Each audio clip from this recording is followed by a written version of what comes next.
আসসালামু আলাইকুম সুপ্রিয় শিক্ষার্থী বন্ধুরা, আশা করি আপনারা সবাই ভালো আছেন। আমি শাহী ইমরান আছি আপনাদের সাথে। স্বাগতম শাহিস বাংলা কেয়ারে। আজকে আমরা আলোচনা করব ঈশ্বরচন্দ্র বিদ্যাসাগরের জীবন ও কর্ম নিয়ে।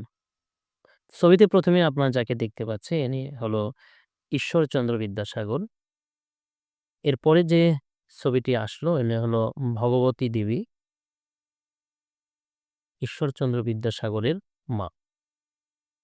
এরপরে যে বর্ণপরিচয় আমরা দেখতে পাচ্ছি এটা শ্রী ঈশ্বরচন্দ্র বিদ্যাসাগর প্রণীত ১ম অর্থাৎ সেই সময় শিশুতোষ গ্রন্থ, শিশুদের জন্য লেখা এই গ্রন্থ।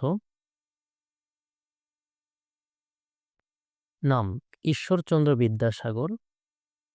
ঈশ্বরচন্দ্র বিদ্যাসাগরের পিতার নাম ঠাকুরদাস বন্দ্যোপাধ্যায় এবং মায়ের নাম হলো ভগবতী দেবী এবং দীনময়ী দেবীর সাথে তার বিয়ে হয়, অর্থাৎ তিনি ছিলেন তার দাম্পত আ দাম্পত্য সঙ্গী দীনময়ী দেবী।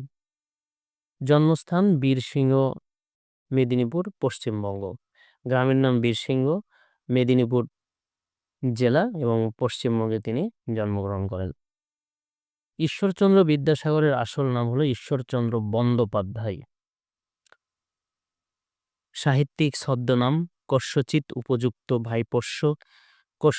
উপযুক্ত ভাইপোসহ চরস্য।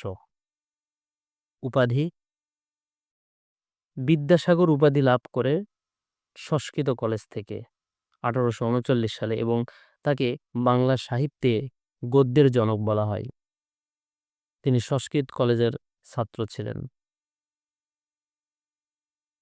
সুশৃঙ্খল পদবিন্যাস ও যথাযথভাবে যতিচিহ্ন প্রয়োগের জন্য তাকে যতিচিহ্নের জনক বলা হয়।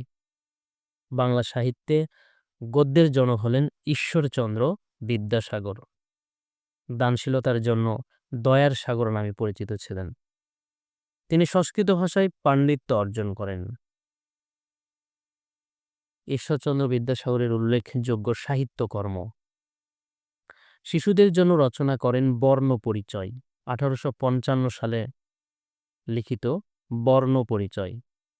এরপরে বেতাল পঞ্চবিংশতি, বিধবা বিবাহ হওয়া বিধবা বিবাহ প্রচলিত হওয়া উচিত কিনা এতদ্বিষয়ক প্রস্তাব, বহুবিবাহ রহিত হওয়া উচিত কিনা এতদ্বিষয়ক প্রস্তাব, বোধোদয় ১৮৫১ সালে রচিত এবং শিশুতোষ গ্রন্থ, সীতার বনবাস, ব্যাকরণ কৌমুদী, ভ্রান্তিবিলাস, শকুন্তলা, কথামালা, ব্রজবিলাস, অতি অল্প হইল, আবার অতি অল্প হইল এবং ১৮৯১ সালের ২৯ জুলাই ভারতের পশ্চিমবঙ্গে ৭০ বৎসর বয়সে ঈশ্বরচন্দ্র বিদ্যাসাগরের জীবনাবসান হয়।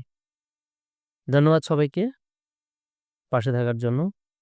আমার ভিডিওটা যদি আপনাদের ভালো লেগে থাকে অবশ্যই আমার চ্যানেলটি সাবস্ক্রাইব করে পাশে থাকা বেল বাটনটি বাজিয়ে দেবেন। ধন্যবাদ সবাইকে। আল্লাহ হাফেজ।